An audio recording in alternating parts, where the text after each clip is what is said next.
Assalamualaikum warahmatullahi wabarakatuh.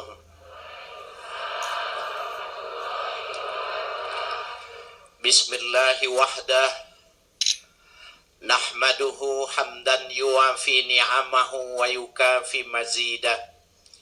Subhanalladzi 'allamal insana hatta 'alimahu wa wahhadah. Wa nusalli wa nusallimu ala nabiyyina Muhammadin dzil haudi wasyafa'ah wa ala alihi wa sahbihi nujumil bahirah, amma ba'du. Para alim ulama, para kiai, para asatiz, bapak-bapak, ibu-ibu, hadirin sekalian yang berbahagia, host kita Al-Mukarram Ustadz Sofyan, Ketua dan segenap DKM Masjid Al-Amin Komplek Kodam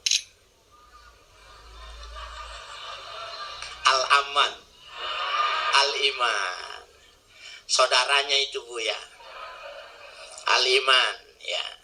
Mudah-mudahan bapak-bapak, ibu-ibu sekalian hari ini diberikan kebahagiaan.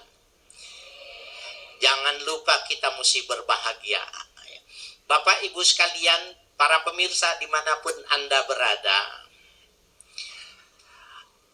ada dua fenomena yang menggambarkan posisi berdiri kita di tengah. Ada di masyarakat kita itu gambarannya orang yang sepanjang hidupnya hanya urusan dunia aja. Ada nggak Bu? Ada. Sampai 24 jam tidur saja, tidak pulang ke rumah. Ada juga kebalikannya, orang yang hidupnya justru terbalik, urusan akhirat saja yang menjadi pandangan bagi dirinya. Nah sebenarnya yang mana yang mestinya bagi orang Islam itu, yang mana mestinya? Mencari dunia atau mencari akhirat? Nah, yang jawab mendapatkan akhirat, mudah-mudahan tahun ini bisa umroh, amin. Bapak ibu sekalian yang berbahagia, Allah subhanahu wa ta'ala memberikan pedoman kepada kita, wabtaghi fima ataqallahu daral akhirah wala tansa nasibaka minad dunya. Ini redaksinya menarik nih. Wabtaghi fima ataqallah daral akhirah. Carilah, kejarlah, upayakanlah yang diberikan oleh Allah sarananya di dunia ini untuk mencari kebahagiaan akhirat. Ini nomor satu nih. Kalau kita mengikuti petunjuk, kalau kita mengikuti Al-Quran, insya Allah dunia akhirat selamat. Jadi yang nomor satu pada skala prioritas kita, yang pertama, carilah fasilitas yang disediakan oleh Allah untuk kepentingan akhirat. Wala tansa nasibaka minad dunya, dan jangan kau lupa mencari dunia. Kenapa? Mesti makan, mesti minum, harus rumahnya tidak kehujanan, tidak kepanasan, punya kebutuhan biologis, harus menikah.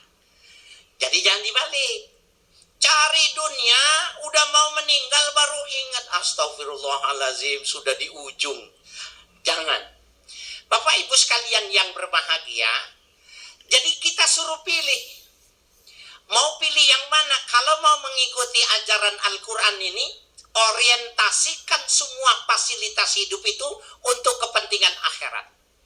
Jadi ini korelasi ayat ini sama dengan ayat yang mengatakan ya, bahwa wa ma khalaqtul jinna wal insa illa liya'budun. Tidaklah aku ciptakan manusia dan jin itu kecuali untuk beribadah kepada Allah. Bagaimana caranya? Kalau makan, makan duniawi. Ibu mau makan, enggak makan, makan enggak dapat pahala. Bapak minum enggak dapat pahala. Tidak minum, tidak makan juga tidak berdosa. Tapi ketika dia minum, bismillahirrahmanirrahim, mudah-mudahan tubuh saya kuat dipakai untuk beribadah. Makan yang tadinya duniawi bernilai ukhrawi. Minum yang tadinya duniawi nilainya ukhrawi. Ibu ya, kata Ustadz Sofyan tadi ketika disela bahwa ibu-ibu mau datang ke sini dandannya dari subuh. ya kan? Sudah ke salon dari subuh. Kalau seandainya orang ke salon duniawi, orang cuma sekedar melihat, tetapi ketika ibu dandan, perasaan ibu, niat ibu supaya suami senang melihatnya, supaya ke masjid, supaya orang senang melihatnya, aromanya wangi, maka berdandannya juga berpahala. Nah, betapa bahagianya Bapak Ibu sekalian, cuma soal manajemen saja. Manajemen hidup itu, ketika dia mengerti tentang manajemen hidup itu, semuanya berpahala. Apa yang tidak berpahala coba? Tidur, mubah. Tetapi ketika dia tidur, supaya saya kuat badan saya, besok saya berangkat bekerja, besok saya bertugas, ya, sebagai abdi negara, maka tidurnya berpahala. Nah, Bapak Ibu sekalian yang berbahagia, banyak di kalangan kita, di lingkungan kita, orang yang lupa. Ketika dia bangun, memang dididik oleh keluarganya, keluarganya sudah membentuknya seperti itu dan menjalaninya seperti itu. Yang ada di otaknya itu bagaimana dia bisa menguasai dunia ini.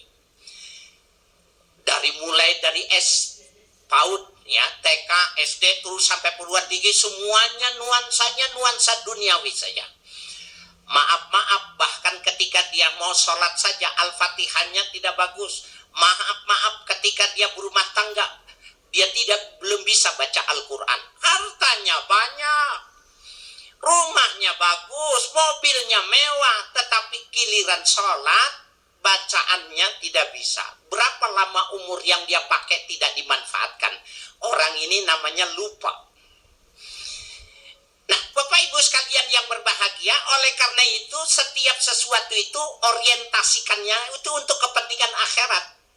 Kalau dalam peribahasa Inggris mengatakan begini, nandur pari entuk suket, nandur suket ora entuk pari.